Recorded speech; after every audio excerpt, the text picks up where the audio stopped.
Across the country, city council meetings are being packed to capacity with angry residents. These people are showing up over an issue you might not expect. They're here to debate housing policy, which has rapidly risen to marquee status at city halls and state capitals all over the country.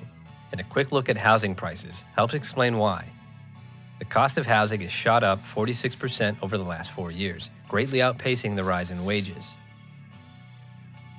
And with interest rates having doubled, the prospect of becoming a homeowner is being pushed further out of reach. Part of why the American housing problem feels so hopeless is because its two loudest combatants are having a difficult time finding common ground. On one side, you have people who want to build a lot more housing, meaning large, dense apartment buildings. While on the other side, you have people who only want single-family homes.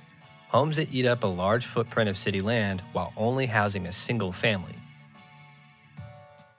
With these as our only two options, it's no wonder the American housing war is at a stalemate. But what if there were a third option? One that doesn't radically transform neighborhoods, and one that could actually solve the housing crisis.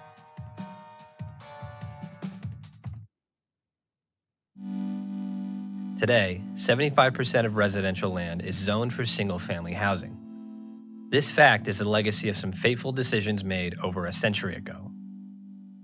In 1916, New York City implemented the nation's first zoning ordinance.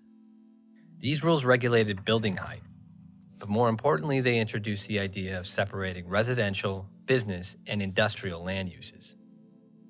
In 1922, then Secretary of Commerce Herbert Hoover appointed a commission to develop a zoning statute that could serve as a model for cities and states to adopt. The commission took the New York model a step further. While it pushed for a similar separation of homes from factories and businesses, it also laid the blueprint for separating denser, more affordable homes like duplexes and townhomes away from expensive and more land-intensive single-family homes. The idea spread like wildfire. The federal government begins to encourage cities to establish zoning regulations that will prevent the building of more dense housing. And this is how we got 3/4 of American residential land zoned for single-family homes. In due time, the single-family home, with its sprawling interiors and big yards, became the centerpiece of the American dream. But single-family zoning came at a steep price. We have artificially limited our housing supply. This was done by design. Back in the 1920s, we passed zoning reform. This was done at the behest of the federal government. And government intervention in the housing market have limited the ability of the private sector to build more housing. Anytime prices go up, you would expect the market to come in and build more housing.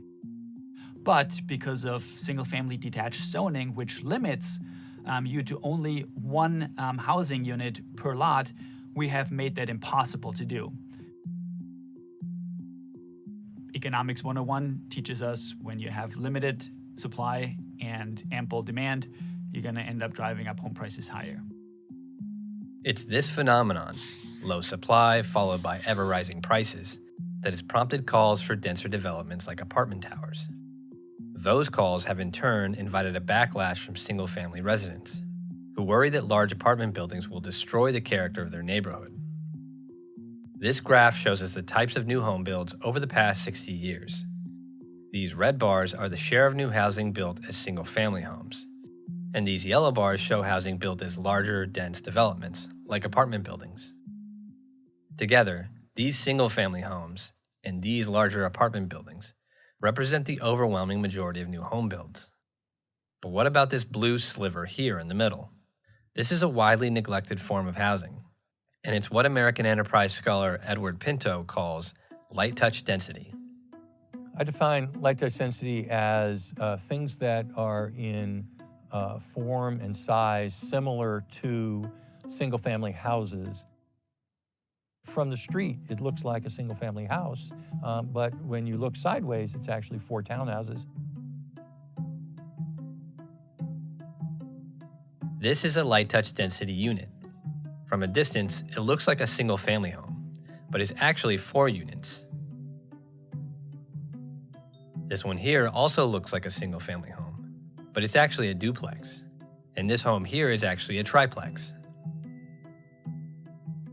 Light touch density seemingly blends into existing neighborhoods, while also significantly expanding the supply of housing, 2, 3, 4 homes at a time. A townhome, a duplex, a triplex, and that's a really simple, small change, but nonetheless allows twice as much housing to be built on the land as it exists. Light touch density seems like a far less threatening reform for supporters of single-family homes. But can it actually bring down prices? To answer that question, we traveled to a city with one of the fastest growing populations in the country.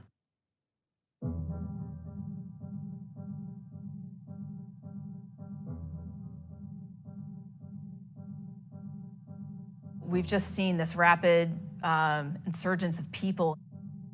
So I think at this point, we're the 15th largest city in the United States. One of the fastest growing cities. One of the fastest growing cities in the nation.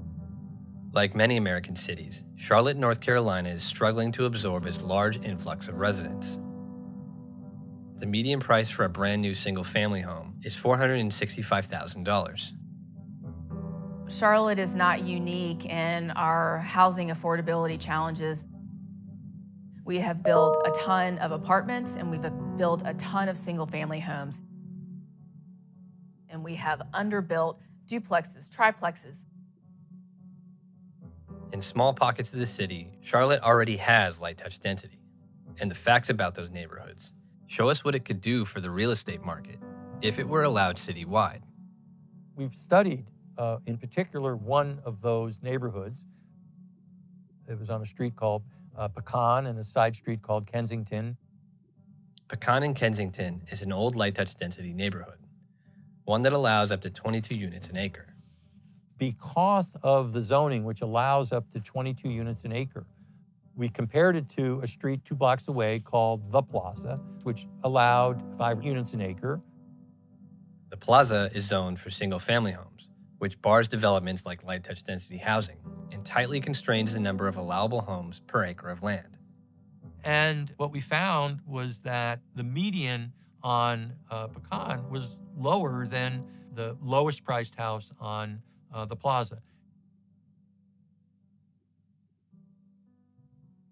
Charlotte soon realized that one of the solutions to its problem had been there all along.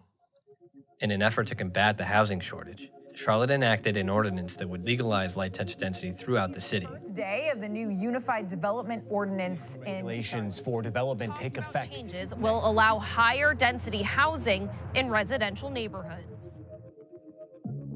Light touch density construction is projected to offer thousands of units at a median price of $352,000. That's a 10% drop in the overall median home price. And it's 25% lower than the median new single-family home.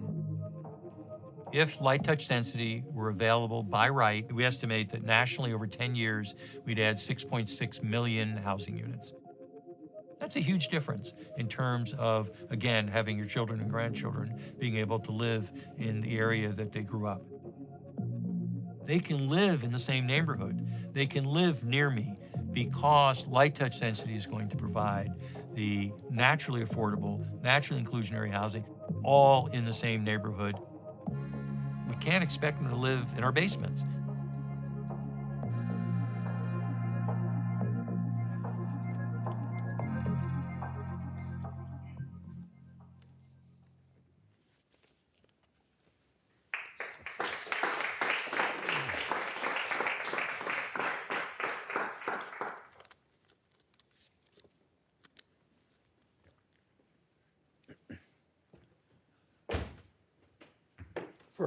First, allow me to welcome you all, and we have a large audience that participating virtually, and so welcome to that audience also, and we'll be entertaining your questions from both in the room and virtually as we go along.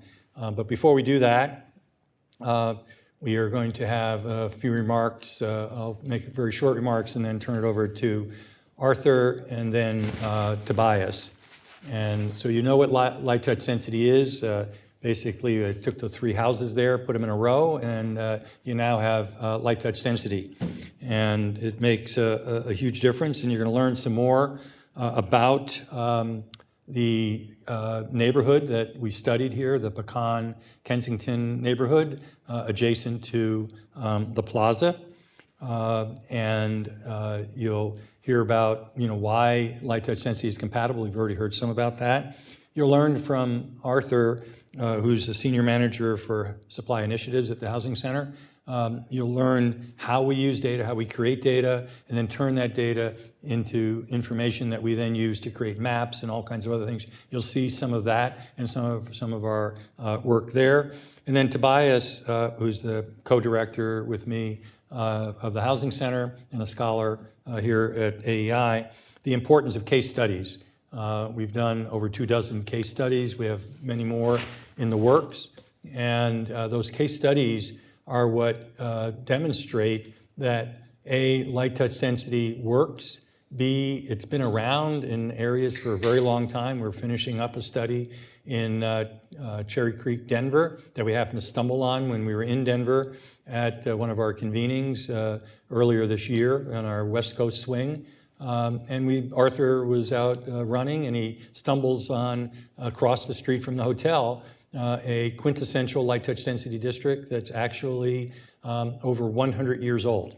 And of course, 3 blocks from there is a single family detached district that hasn't had hardly any new houses built in the last, since 1940. So you're talking 80 plus years, and is virtually all single family detached, just because the zoning just says that's what you can build.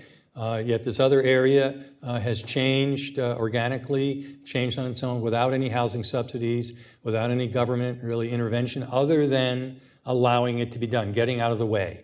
And I think that's the bottom line message. If the government will get out of the way, and Tobias will talk about this, you can implement and engage the housing success sequence. With that, I'll turn it over to Arthur. Thanks, Ed, and thanks everybody for coming. As Ed mentioned, we're going to start with kind of our data approach to how we find light touch density and how we think about it as a policy proposal. Ed has an expression which I really like, which is we take data and we turn that into information, into knowledge, and then into action. And that all has to start with correctly understanding the state of the world as we see it. And so right now, we're just going to kind of go through a couple of cities we're very familiar with. Charlotte, which we covered in the video, and Vienna, which is right in our backyard over here. These are 2 very different places, but our approach to looking at them is exactly the same. We let the real world and the information as it stands inform our approach to policy proposals. So first, we're going to start with light touch density. And one of the things we like to talk about that Ed and Tobias have talked about a lot is that this is really the norm in most American cities until about 1970. This is just a brief example from Nashville. And you can see on the left the composition of properties from 1900 to 1970. And we have them all arrayed by color. The pink is what you see is single family detached homes.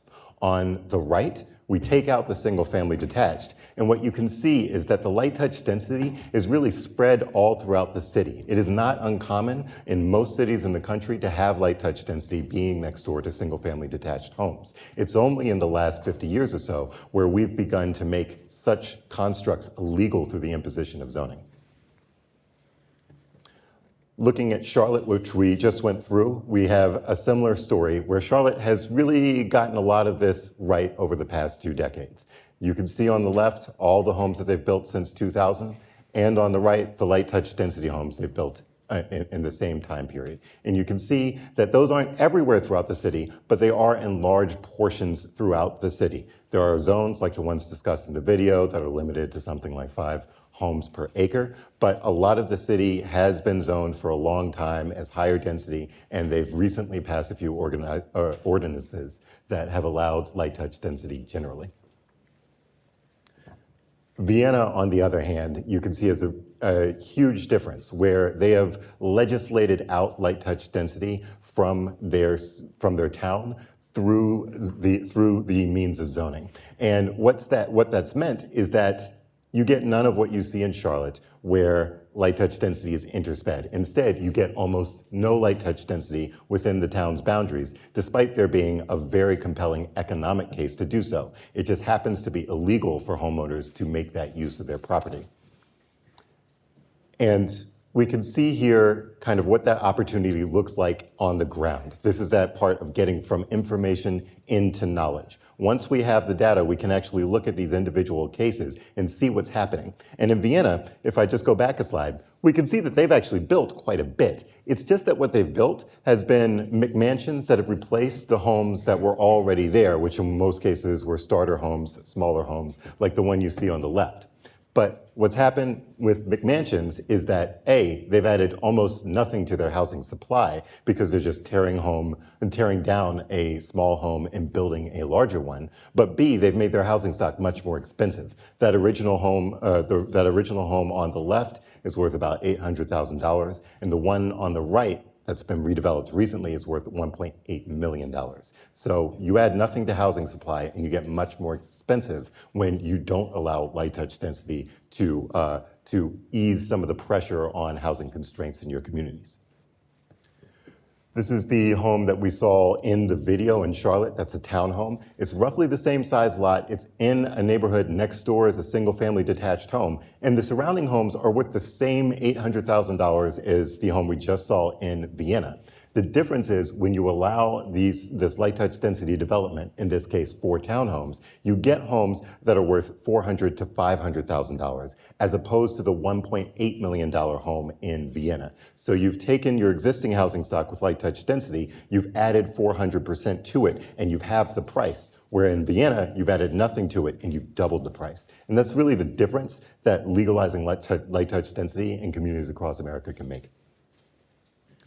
And I'll briefly just go over kind of the price impact of light touch density. It's the same as we just saw with the townhome. What we've got on this chart is just the distribution of homes that working class families have bought. That's people who are in middle class or below is classified by Housing and Urban Development. And we can see that in pink. And in blue, we can see what the price of light touch density homes would be if they were replacing the older single family detached housing stock. And that is to say that if you allow light touch density, it builds homes that people can actually buy in the price range that people are currently buying. So this is not just kind of an idea to build very expensive condos for very rich people. This is an idea that allows a new class of people to own homes in their communities that are affordable but still new, nice, and add to their communities. This is the same price chart in Vienna, just showing the same data would be true there.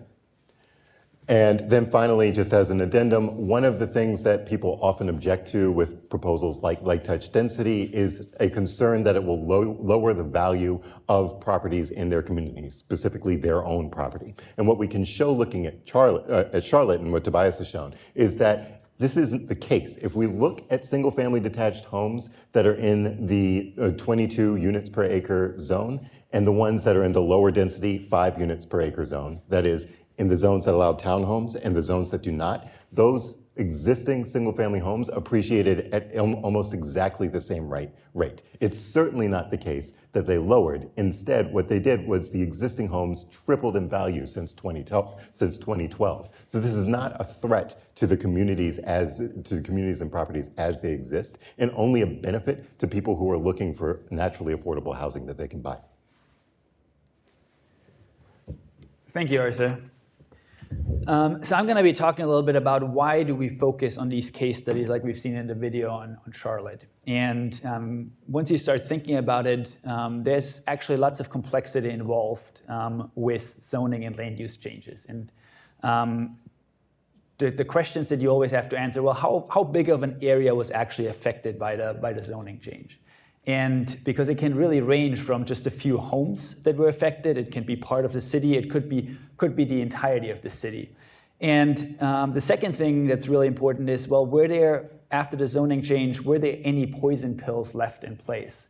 And to give you a couple of examples, in Minneapolis, which to great fanfare a couple of years ago, allowed duplexes and triplexes to be built in areas currently zoned for single family, they forgot to increase the floor area ratio. And so if you don't increase the floor area ratio, and you have a lot of 5,000 square feet and you have a floor area ratio of 50%, you're only going to be able to build a structure of 2,500 square feet, which makes it really difficult to build a duplex or a triplex, and you're going to be sticking with building single-family homes.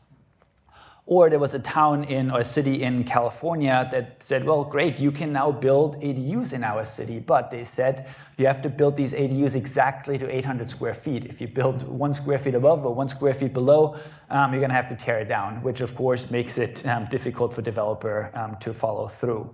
And then also, could the policy change have been effective?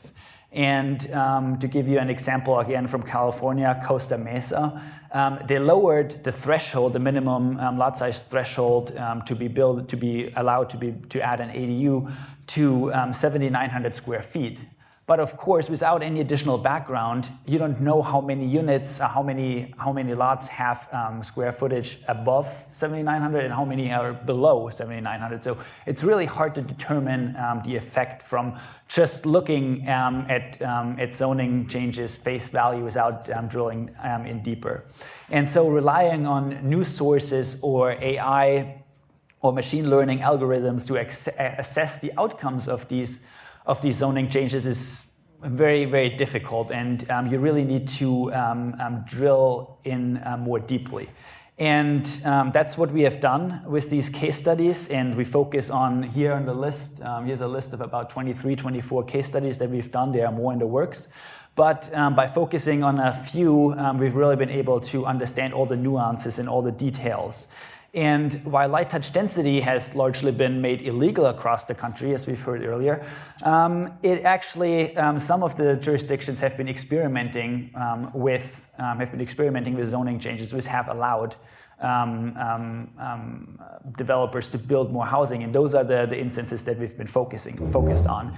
And just to name a few, for example, Palisades Park had a zoning change that really dates back to the 1930s. Cherry Creek, Denver dates back to 1970s, Seattle to 1990s, Philadelphia 2000.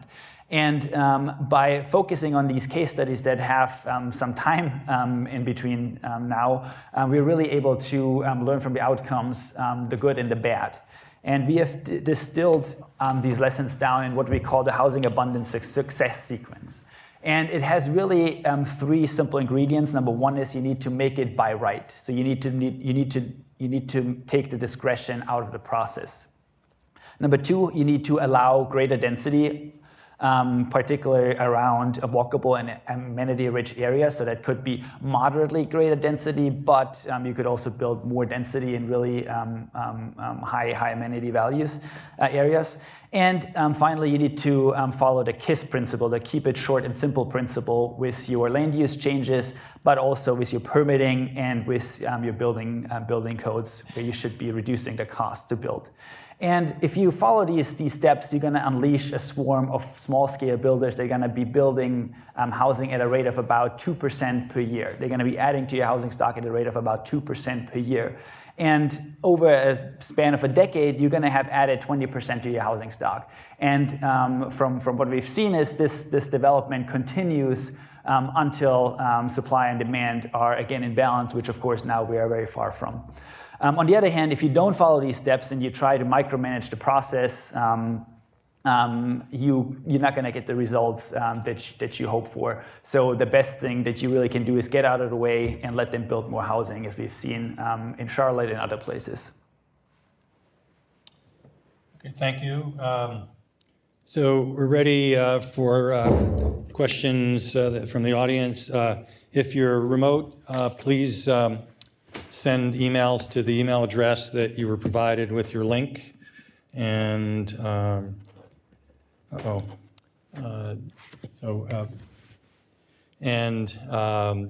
secondly, we will send out a follow-up that provides you the link to the HEAT toolkit, Housing and Economic Analysis Toolkit. We have about 27 tools there. And we also have our Good Neighbors Index toolkit. and that has about 17 tools, and we'll send the links to those. But the things that you've seen here are from the HEAT toolkit. So we have a question here. Up front.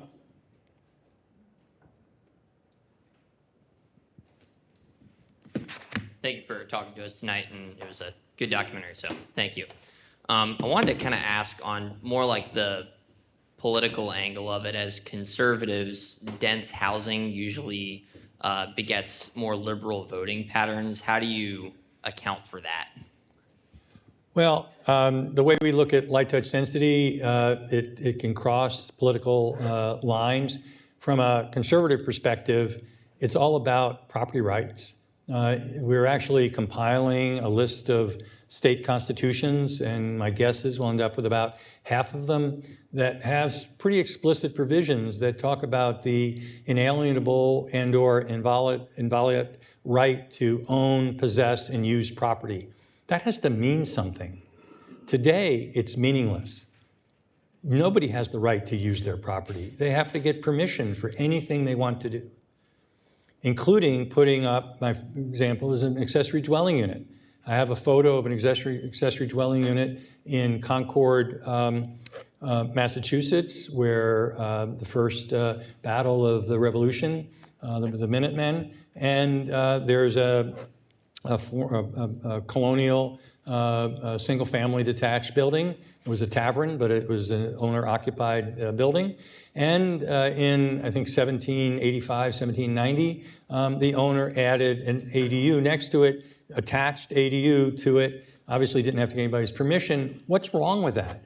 There should be a limitation that says, look, if there's a nuisance that you're creating, fine, but if you're just using your property in a way that's compatible with the other uses, we've already described that it doesn't impact the prices. So that's one indicator. The other thing that I think for conservatives, I blame the federal government through its subsidy programs that it's had for decades and decades. Howard Husak is a real expert at this, but going back to the 1930s, they've given affordable housing a bad name. Affordable housing used to be synonymous with economical or starter home or whatever. Today, affordable housing has only one meaning: affordable housing by subsidy, just like affordable health care by subsidy, student loan by subsidy.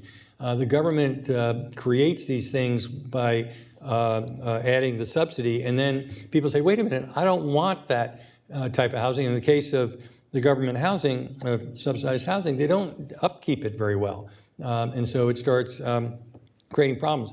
The way I explain it to, including my neighbors who are NIMBYs, I say, somebody isn't going to buy a house for $1 million, tear it down, and then put up a crappy house in its place. They're going to buy that house for $1 million, tear it down, and if you can put, and you saw the picture in Charlotte, if you can put 4 townhouses on that property, you have to divide the $1 million into $250,000 chunks. Then you have to improve that property at least with $500,000 per new lot, which gets you a $750,000 to $800,000 total cost times 4. So you're now talking about $3 million, but you have 4 homes. You can't do that on a $1 million property and only put $500,000 worth of improvements on it. It makes no economic sense. And so the private sector doesn't do dumb things like that. Only the government can do dumb things like that. Next question. Can I add to Sure. that? It's true that renters tend to skew more Democratic, but owners tend to be more Republican leaning. And the beauty of this light touch density approach is that you are really promoting homeownership. And we've studied this in Seattle and across the board, where we find that the homeownership rate for single-family detached housing is in the 80% range. For apartments, for large-scale apartments, it is 5%. But for light touch density units, the homeownership rate is about 65, 70%.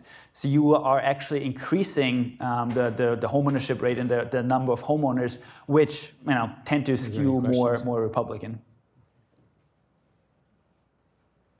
Okay, next question. Yes, back here in the middle. Try not to turn this off. Hi, thank you for the presentation. Locally, there's probably two types of objections. If you're looking at places where there's a whole district of similar housing, that's one thing. When you're gonna, which Montgomery County, Arlington, they want to integrate the single-family homes with the duplex, triplex, quadruple. There's two types of objection. One, the neighbor says that's going to decrease my housing value of my McMansion because I've got all these people here. The second one is impact on the neighborhood, traffic, parking, everything like that, and water use, water.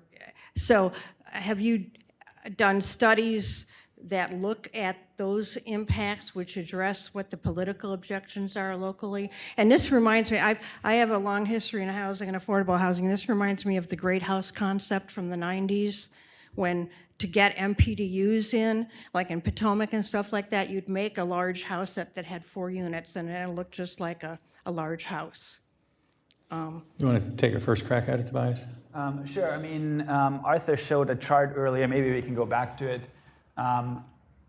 But this is from Charlotte. We found the exact same thing in Seattle. In Seattle, we actually went back to 1992 before the zoning, excuse me, before the zoning change occurred. And we're finding that these areas that are zoned for single family versus the areas that are zoned where light touch density is allowed, they're appreciating at the same rate. In terms of home price appreciation, you don't see that if someone comes in and wants to build a light touch density unit, that is depressing the neighbor's value. That's just not the case. And on the impact front, on traffic and parking, I mean, yes, there's going to be, obviously you're going to have more people, and so there's going to be more traffic.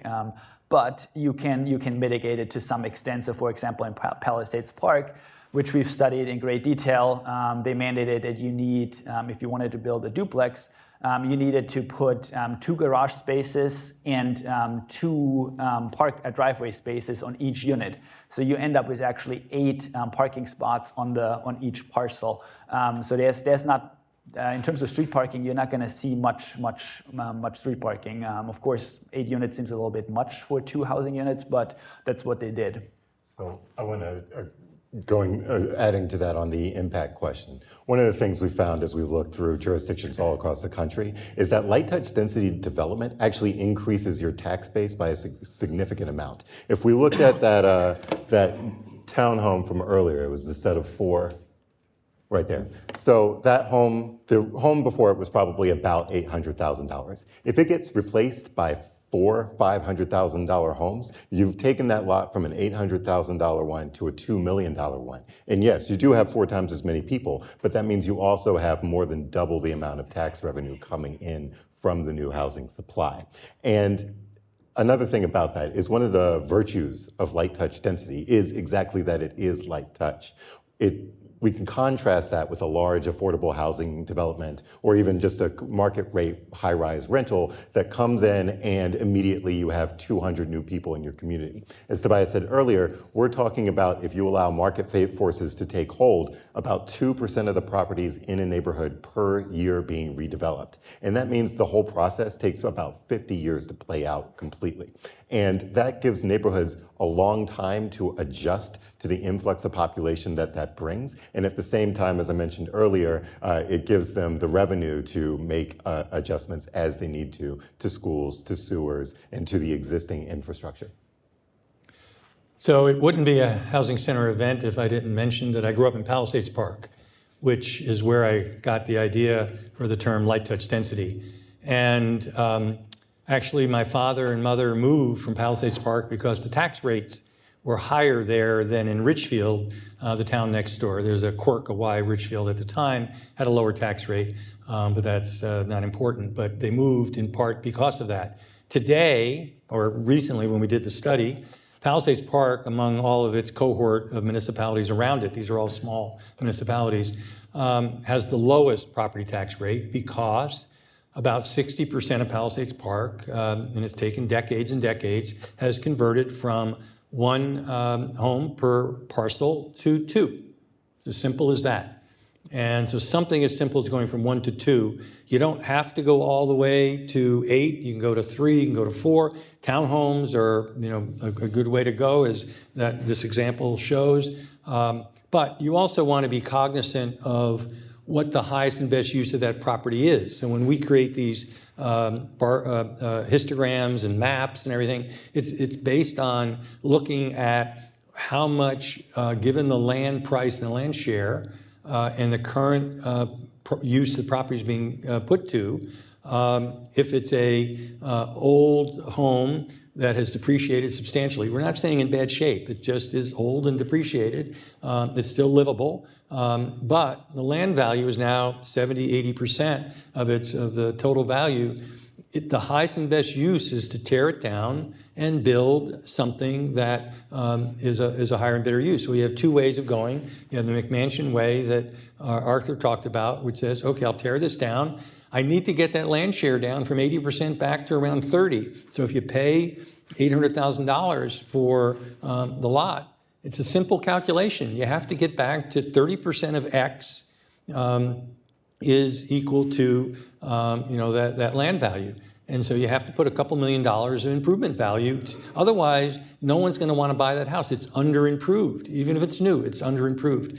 And so that's another piece. The last piece is that from a utility perspective, well, school and utilities. Schools, we're getting to a point where schools are begging for children. I mean, if you've probably read, birth rates are down, et cetera. That doesn't mean every single place in the United States, but in general. I know a lot of these older neighborhoods that we're talking about, 50 years ago, they had a lot more children than they have today. They had larger families, and the houses had more children. There were more people per house. Secondly, I would much prefer, if I were a municipality, to have, if you had that block that's in Pecan, I'd much rather have 25 houses facing the block, one block long, rather than 10 houses, because 25 houses are going to be contributing to the sewer and the infrastructure costs and the repair of the streets and all of that, because you now have 25 houses fronting on that same frontage that used to have 10 or 12. So we have a question about filtering. Tobias, you want to talk about how that comes into this? Sure. I mean, filtering... and it's shown on that one chart. If you can go to it, Arthur, the histogram has filtering a little bit on one side. There we go. Yeah, so filtering is that concept that goes back literally to 1900, where older houses, as it ages, housing as it ages, filters down to lower income people. And you have the same thing that you observe the same phenomenon in the car market, for example, where you have plenty of new cars being built. People buy these new cars, they sell the older cars, and someone of lower income buys that older car. They sell the even older car to someone even lower income, and so forth and so forth. And the key to, and in the housing market, we've broken the filtering system. Why have we broken it? Well, because on the one hand, we're building the very expensive McMansions, and we're trying to compensate for not building enough in the middle by subsidizing affordable housing, which of course we're not building enough of. So the solution is really to unleash the market forces to build more housing in the middle of the spectrum with light touch density. And as Arthur showed earlier here in these charts, you can see that this is for Charlotte. With light touch density, you can be building roughly a price point between $300,000 to $400,000, and the existing price point of the existing stock is around $400,000. So you're building right around that price point of where the median is, and hence you're going to unleash the filtering forces, and people that are going to live in a house, they're going to be able to move up and free up their housing units further downstream. We have tons of questions. I'll take one or two more from the people online. How do you account for NIMBYism, city councils, lobbying, and like? So let's just focus on NIMBYism. For a long time, the only people who showed up at hearings were NIMBYs. They had a vested interest. They thought that, again, I've already mentioned about what the government had done. I've mentioned about, or Tobias mentioned, they think that house prices are going to go down. It's just not true, but they think that. And they were able to show up. The rest of the people who might support light touch density didn't show up.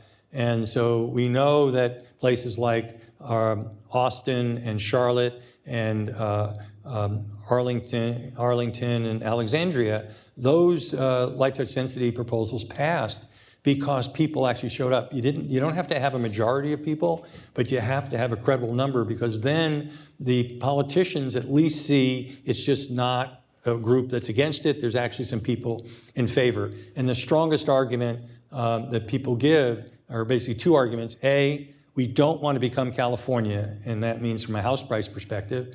And secondly, where will our children and grandchildren live? The next question, if Tobias, let me see here.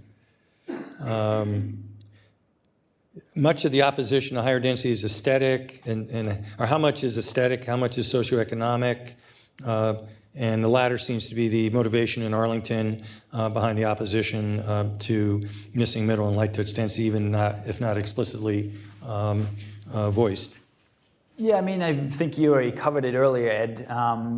The private sector is not going to build crappy housing, and the housing that they're going to be built is going to be roughly sold at the same price point of the existing housing stock in the neighborhood. So the people that are going to come in are going to be roughly similar socioeconomic status than the people that are currently residing. On the other hand, if you don't allow light touch density, we're going to get this phenomenon of McMansionization, where you tear down an older single-family detached home that's your typical starter home, and you replace it with a McMansion where the price point is 2-3 times as high as the existing stock. And now you're going to get a lot higher income people coming in, but you're also not doing anything to enable homeownership for a wider group of people. You see the range here is from about 270,000 up to about 480,000. That's a huge range of price points that you get with light touch density. Let's take a question from the audience. Yeah. Can you wait for the mic? I do not want to say too much. I'm assuming, and if I'm not right, you guys have to be in touch with what is going on. I'm a Tibetan. We are from India. I'm not Indian. We are political refugees there since the 1959, I think. And I was born and raised there. So there's a lot of dynamics going on there. And I'm hoping that you guys are my President Biden. You guys are President Trump, President Biden, or President Obama, or the White House. The Capitol. I'm sorry. Hill. Do you have a question? Yes. So I'm not into these things, but it's so painful to see all these for all these years. And I go back home to India, and I'm not a home person. But I turn, inheriting whatever, like I'm kind of the last one left or something like that. So it's so much going on. There's all these beautiful, good things, bad things in between, but I want to hit on the dirty ones, that is the brothel. They said they're using this as a Creoles brothels. So these are like Sri Lankan, LTTE, like I think these are Black Panthers that are from the Caribbeans, Jamaican, whatever. I'm sorry. Trinidad. Yes, trying to get to your question. Yes, maybe so one more time, otherwise. you guys should be in touch. Since I attended this event, it will at least like hammer on my head to remember what I should remember to inform you guys. Please help, or if not be able to help, please be in the know, because if not here, where else? I know there are other Europeans that also visit, especially the Israelis, Jewish people. They are always like tourists, and they are always present. I'm so happy about them because they are very strong. Okay. Yeah, Okay. I'm sure for their own interest, but they will always be a God. Thank you. Okay. Howard? Yeah, Howard? Yeah. Howard Husick here at AEI. It's interesting. In the 1920s, there was a national movement for single-family zoning. The fact that you guys are leading a national movement for light touch density, that's the corrective that we need. So congratulations for everything that you're doing. Here's a question. You referred in passing to this missing middle phrase. It's very popular. Why not ally yourself with that idea in order to win the thousands of local planning board and zoning board decisions that we need to win? Great question. We have a question from somebody online with the same question. So when I started looking at Palisades Park and developing this approach, I looked at the missing middle, and the graphics for the missing middle ended up being very dense looking, the way there's a standard graphic that they use, and it just was overly dense, and so I coined the term light touch density. I think they can exist and coexist. Ironically, we came out with it in 2020, I remember exactly, or 2019. Early in 2020, Senator Wiener in California, who had tried a number of high-density approaches, we didn't know about this because we put stuff out and people just can use it, introduced in 2020, I believe, the light touch density bill in California. That bill, along with a companion bill that had another name, eventually got passed. And so what I understand is the term light touch density had more political appeal. But again, you could go either way, but that was the reason. Any other questions in the room? Yes, sir.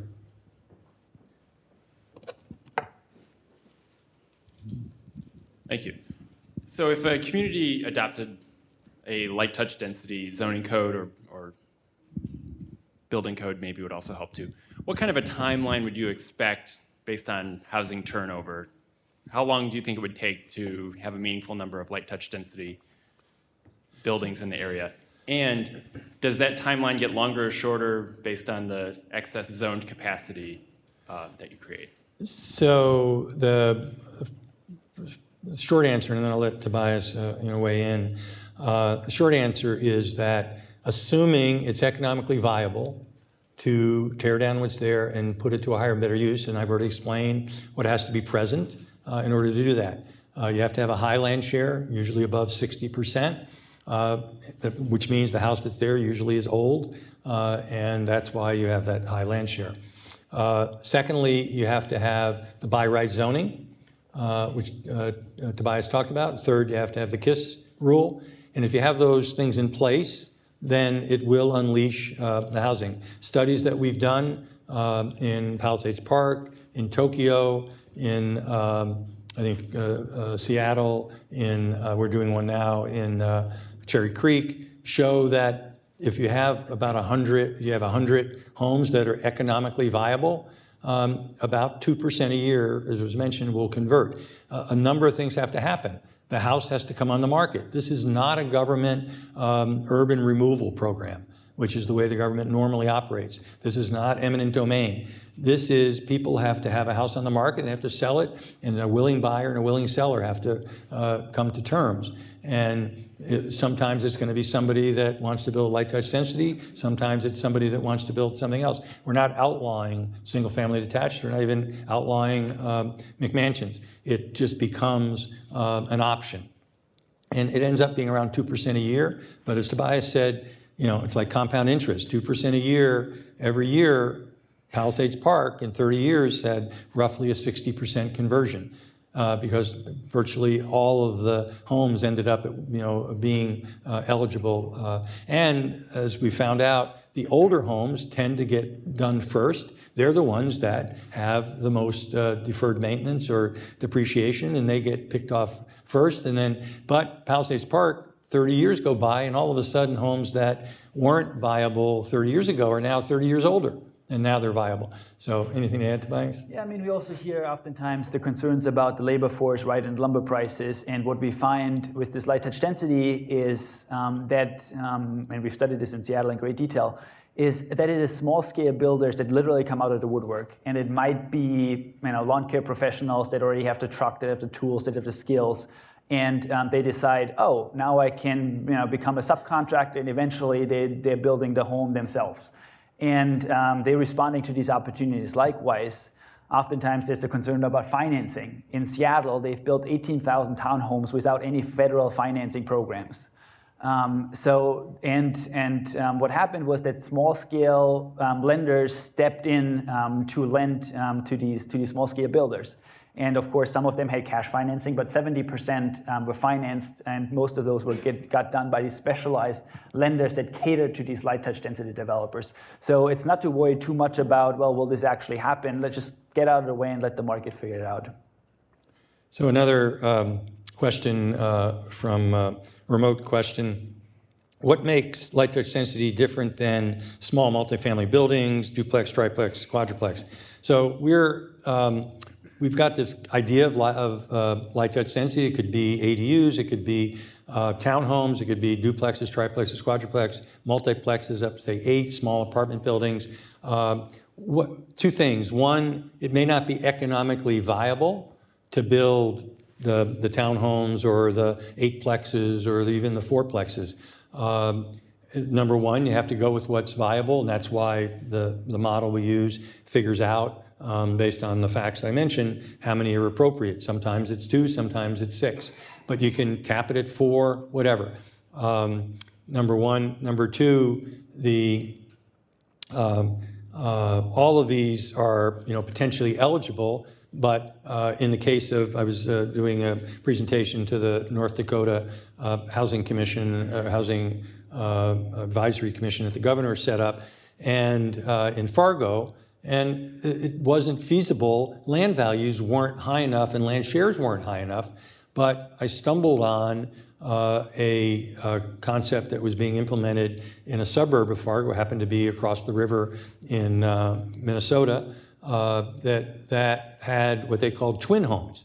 And all it was single-family detached on one side of the street, and across the street on a lot that was about 60% the size of the single-family detached, you had 60% and 60%, so a little bit larger than the single-family detached. You had these twin homes, 2 homes that were connected, but they were 2 separate homes. They each had their backyard. They're like townhomes, except they were 1 story.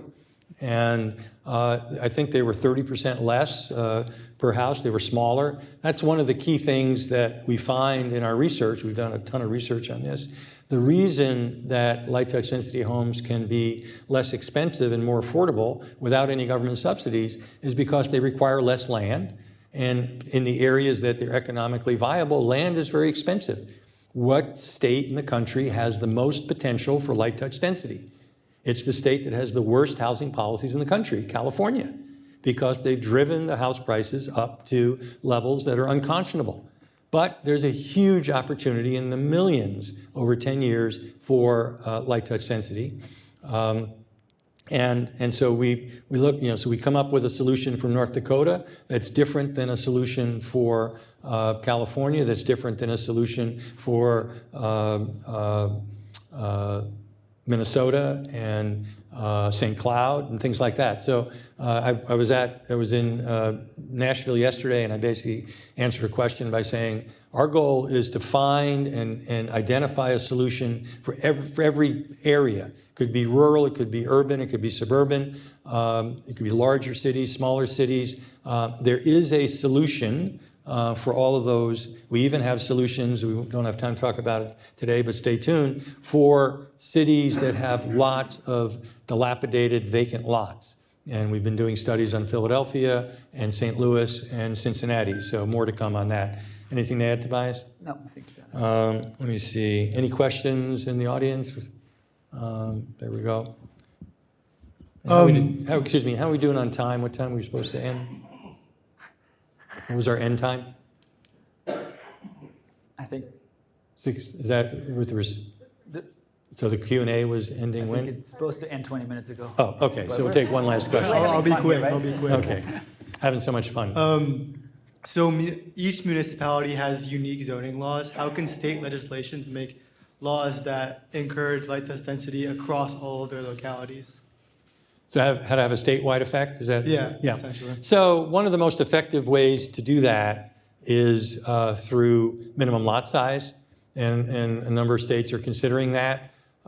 You can do what Montana did, which was to legalize statewide, duplexes and triplexes. Washington State did something up to 4 units, but it's pretty complex. But other states are looking, based on what Houston has done and to some extent what Seattle had done, are looking in Austin, which is just to go to a minimum lot size. And so the key with that is if you have a minimum lot size of 5,500 square feet and you have a lot of 8,000 square feet, you get 1 unit. On the other hand, if you have a minimum lot size of 1,500 square feet, which is plenty for a townhome, you have 5 units, 5 homes. And you can do the math, make it work any way you want. That's the difference. And so minimum lot sizes can be used as a tool. You can legalize, in fact, Leonia basically did this. They legalized duplexes right next to Palisades Park, except you needed 2 lots. Well, that completely defeated the purpose of building a duplex. The whole point of a duplex is you have half the amount of land. Well, they said, yeah, you can build a duplex, you just need twice as much land. Well, no, there haven't been any duplexes built in Richfield Park. So with that, we will adjourn for the reception. Thank you for attending.